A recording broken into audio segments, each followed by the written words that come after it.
नोटबंदी के दौरान ही सरकार को एहसास हो गया था कि काले धन वाले नए 2000 के गुलाबी नोटों में अपनी काली लक्ष्मी को गुलाबी बनाने में कामयाब होते जा रहे हैं। सरकार ने तुरंत डिजिटल इकोनॉमी की बात शुरू कर दी। काला धन बाहर निकालने के लिए नोटबंदी का नारा गायब हो गया और ऑनलाइन लेन देन वाले डिजिटल इंडिया का नारा उछाल दिया गया। देखते देखते 8 महीने में ही ऑनलाइन लेन देन में 23% की बढ़ोतरी हो गई। ये जानते हुए भी कि पिछले 5 साल में देश में साइबर अपराधों में 1300% बढ़ोतरी हुई है। हालत यह है कि साइबर हमलों के निशाने पर देश में भारत चौथे नंबर पर है।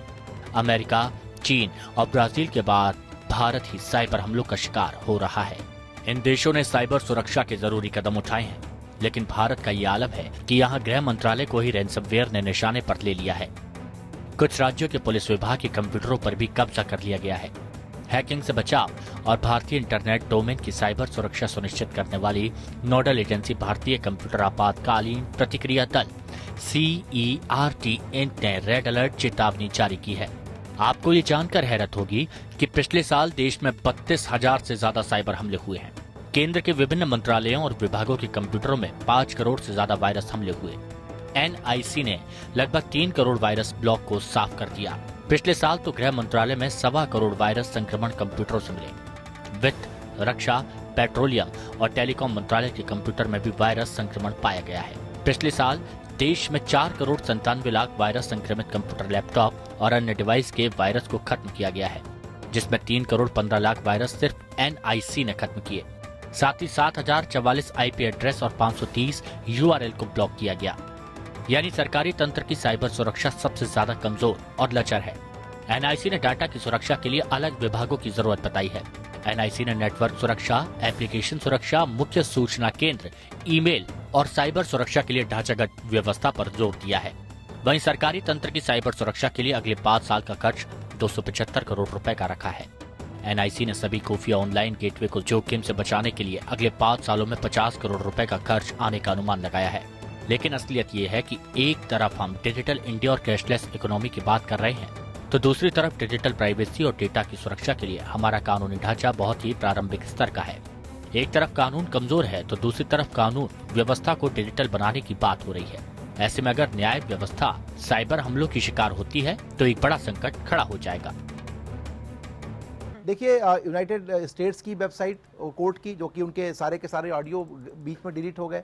सो हम लोग UK सुप्रीम कोर्ट के कई जो जजमेंट्स हैं वेबसाइट के ऊपर उनके डाले गए, वो सारे के सारे किसी ने उसके ऊपर कुछ टेम्परिंग कर दी। तो ये इस तरह के अपराध होते रहते हैं और ये होंगे, इसको आप रोक नहीं सकते।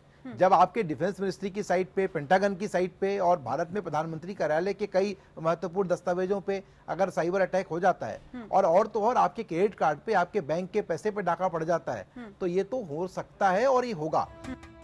चीन साइबर सुरक्षा और जासूसी के खतरों को कम करने के लिए खुद को कंप्यूटर चिप और विशाल सर्वर बनाने में जुटा हुआ है। वहीं हम आज भी इसके लिए विदेशी चिप और विदेश में स्थित सर्वरों पर निर्भर हैं। साइबर सुरक्षा के नाम पर कुछ जगहों पर पुलिस का एक महकमा बना दिया गया है जो अपराध हो जाने के बाद रस्म अदायगी करता है। साइबर सुरक्षा की अवधारणा ही गलत है। दरअसल देश को एक ऐसे सक्षम तंत्र की जरूरत है जो साइबर संसार पर निगरानी रखे और किसी भी तरह की गड़बड़ी की आशंका देखते ही सबको सतर्क कर दे, जैसा कि विकसित देशों में होता आया है। वहीं पुराने कंप्यूटर सिस्टम भी एक बड़ी समस्या है। देश में भारी तादाद में आउटडेटेड कंप्यूटर सिस्टम चल रहे हैं जो सबसे आसान टारगेट है। वहीं मोबाइल फोन्स की सुरक्षा व्यवस्था भी एकदम लचर है। उधर उन हमलों से निपटने के लिए राजनीतिक इच्छा शक्ति इतनी कम है कि साल 2015 में राज्यसभा में बताया गया था कि साइबर अटैक के खतरों से निपटने के लिए national cyber crime coordination centre बनाया जाना है। इसको मंत्रालय की स्वीकृति मिल चुकी है, लेकिन ये अभी तक बना नहीं है। कैशलेस इकोनॉमी की मुहिम से पहले ही साइबर सुरक्षा के उपाय कर लिए जाने चाहिए। हालत ये है कि एक तरफ जब अपने खातों और जानकारियों को आधार के जरिए ऑनलाइन किया जा रहा है, वहीं सरकारी तंत्र की साइबर सुरक्षा की केवल 2 लेयर रखी गई है। ऐसे में जब CERT ने ताजा अटैक के मद्देनजर रिजर्व बैंक, शेयर बाजार और national payments corporation of India समेत देश के प्रमुख संस्थानों को अलर्ट जारी किया है, तो सरकार का डिजिटल इंडिया का मिशन सिर्फ जुमला नजर आता है। जहां एक साइबर गिरोह लीजन विजय माल्या, राहुल गांधी, कांग्रेस पार्टी और कुछ चर्चित टीवी पत्रकारों के ट्विटर अकाउंट्स हैक कर लेता है और देश की प्रतिष्ठापूर्ण साइट संसद.nic.in पर हमले की धमकी देता है, तो सोचने की जरूरत है कि जिस तरह नोटबंदी के पहले से कोई तैयारी नहीं की गई थी, उसी तरह डिजिटल इंडिया का नारा देने से पहले डिजिटल सुरक्षा के बारे में विचार तक नहीं किया गया।